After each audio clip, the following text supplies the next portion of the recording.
Do you want uniqueness for yourself but hesitate to grant it to your team? Listen as Dan talks about how essential it is to have unique ability teamwork. Hi, Shannon Waller here, and welcome to Inside Strategic Coach with Dan Sullivan. Dan, I'm excited because we've just finished recording one of our latest books, and in it you said something really interesting in our conversation, and that was that if you want uniqueness, you have to grant it to others. And I thought that would be a really interesting conversation. So what does that mean? That if I want uniqueness, if I want to experience my own, that I have to be willing to grant that to others? Well, first of all, this is my 8th decade because I was born in the 1940s, and there's been a real shift in what gets rewarded. You know, if you look in almost every sector of society, but entertainment has become a really big deal. Technology, entrepreneurship have become much more prominent in 21st century than they were in the late 40s, early 50s. And I think that the big thing is that you, to a certain extent, because we're still living in an industrial economy and an industrial society, that the basic organizing structure back then was kind of like a factory.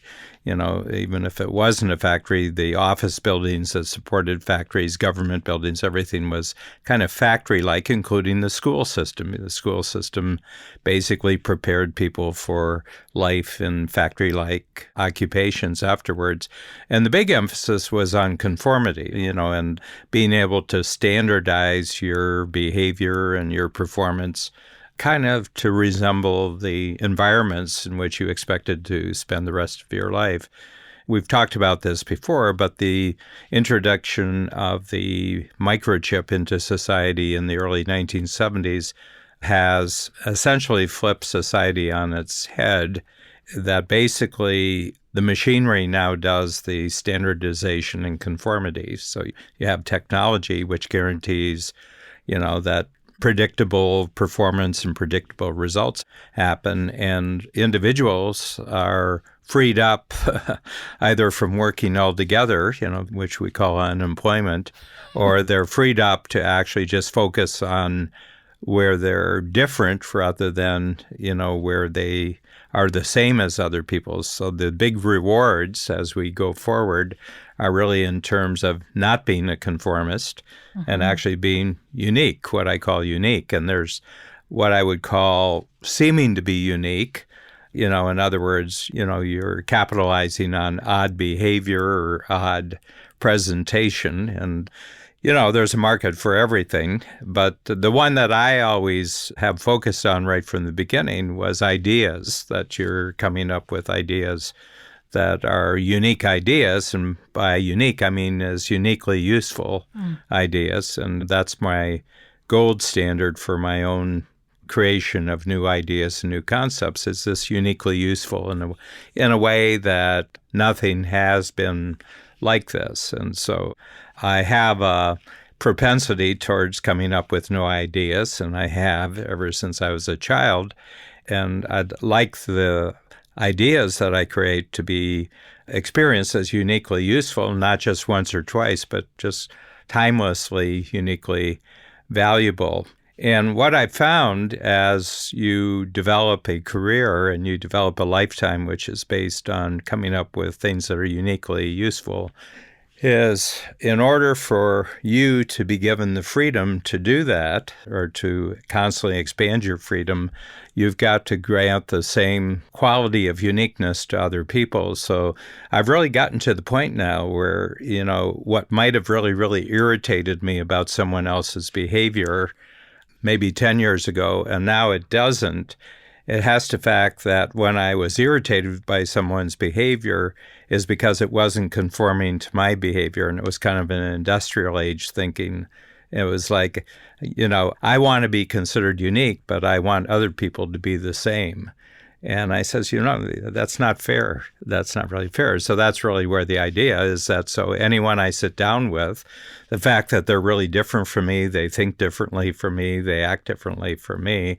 And I say, well, that's what I'm trying to do. So I have to grant freedom to them to be who they are if I want to fully develop who I actually am. It really relates into our unique ability concept in Strategic Coach.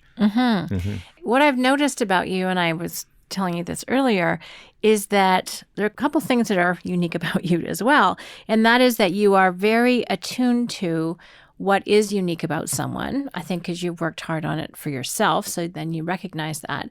And you also give enormous freedom to the people around you to do things uniquely. And it's been, I was going to say the word unique again, but it's been very singular in my experience to have that much freedom in terms of saying things the way I say them, doing them the way that I do them. You just give acres and acres of room to people in which they have the big playground to show up as their unique contribution.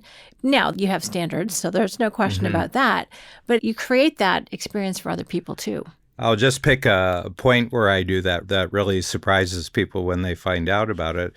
And they say, for how long do you personally have to coach the associate coaches before you feel okay, for them to actually coach concepts which you've essentially created? And I said, well, I will tell you this. Our first coach, Russell Schmidt, started being an associate coach. In other words, another coach in Strategic Coach who coaches, entrepreneurs, was January of 1995. So we're just about 25 years. And I've never seen Russell coach.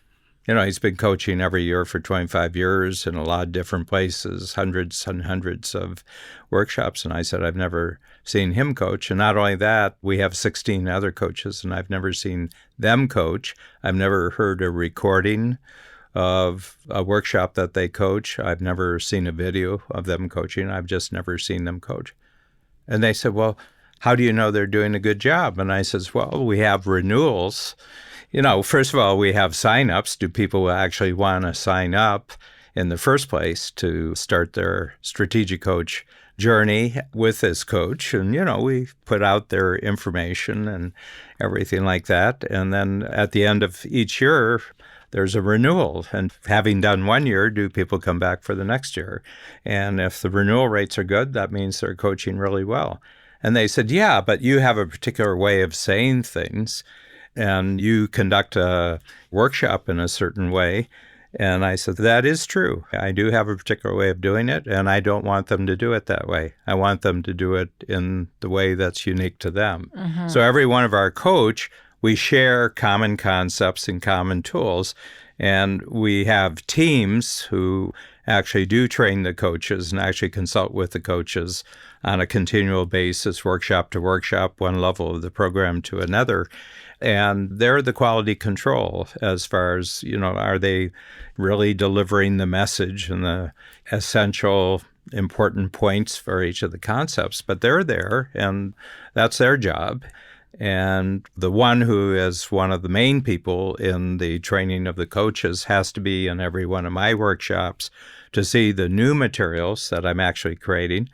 But I just stay away. First of all, in coaching, I use my own stories. I always use my own material to tell my entrepreneurs who are actually in my workshops. I always say, I'm not going to ask you to use any concept where I haven't shown you how I'm using that concept in my own life. So I'm going to give you samples of everything related to this tool, and all the samples are mine. I actually use the coaches, and I wouldn't use anything for me where I hadn't shown how I'm actually doing it. So I have to practice first what I'm going to preach. And then if I've done a good job, then maybe you'll be interested in using this concept too.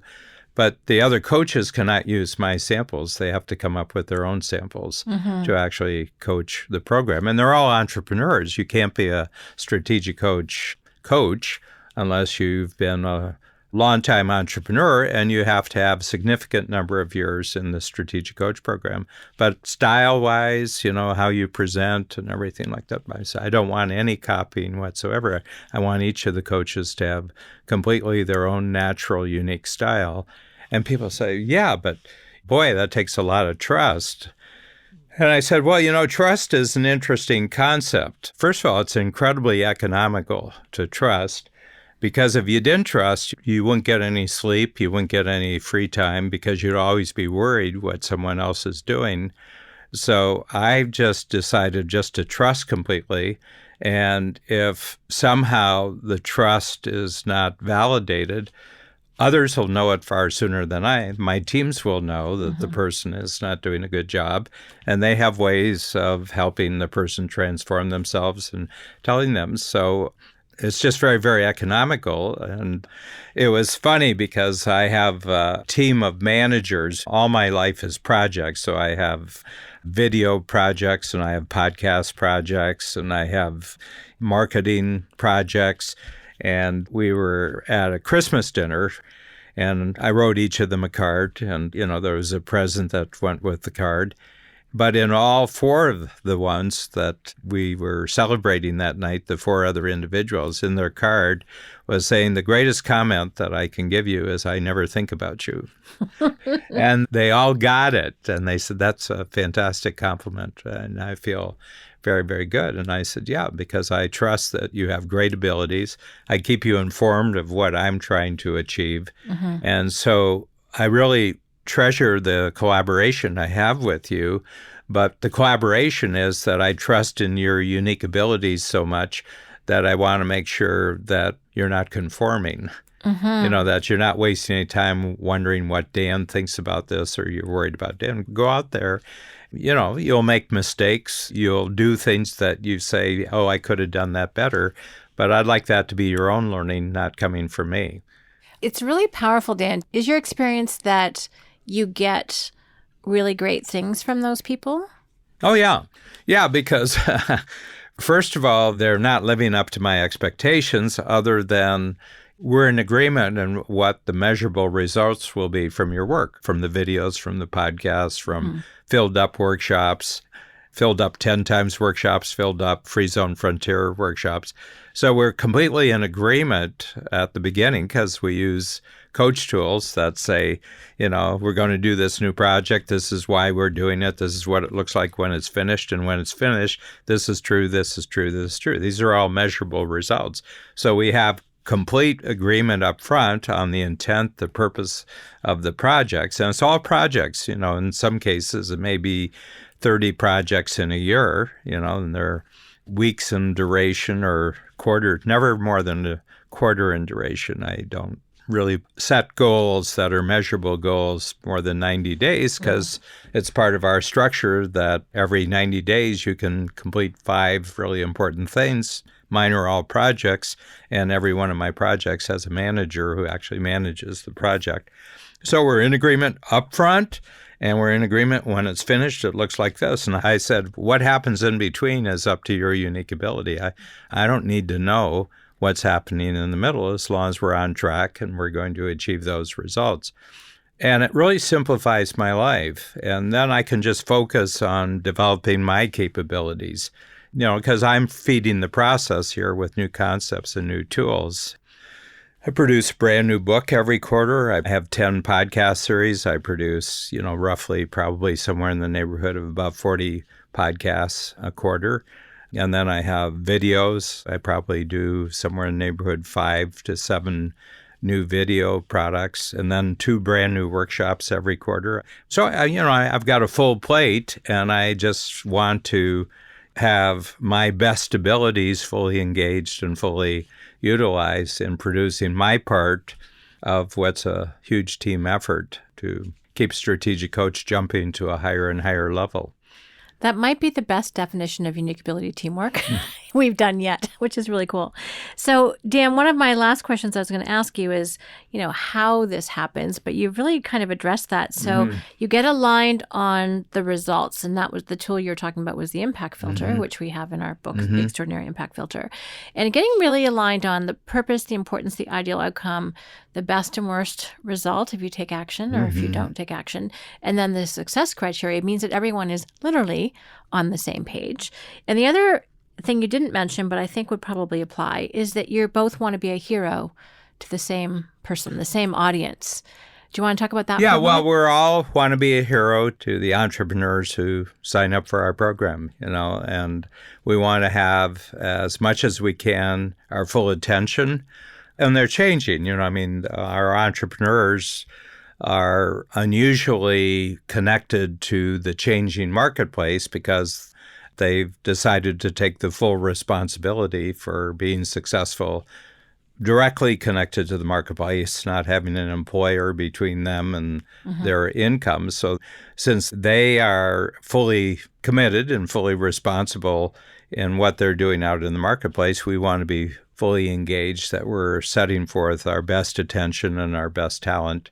It's a team thing. I mean, there's hundreds and hundreds of moving parts to put on a single workshop, in Strategic Coach. I mean, the backstage to what we do here is, has 10 times more moving parts than the front stage does. It's like a Broadway play, the actual script and what the actors know is 1 inch thick, but the backstage that the stage manager and everybody who's running the lights, the sound, and all the moving parts, that's 4 inches thick, And it's the same thing in our company. It's the same thing in every other entrepreneur's company. And your front stage consistently over a long period of time can only be as good as your backstage. So I want everybody to be fully engaged with what they uniquely contribute. And we go through the same process of identifying unique ability with our backstage team, and we put the same emphasis on unique ability teamwork with our own team.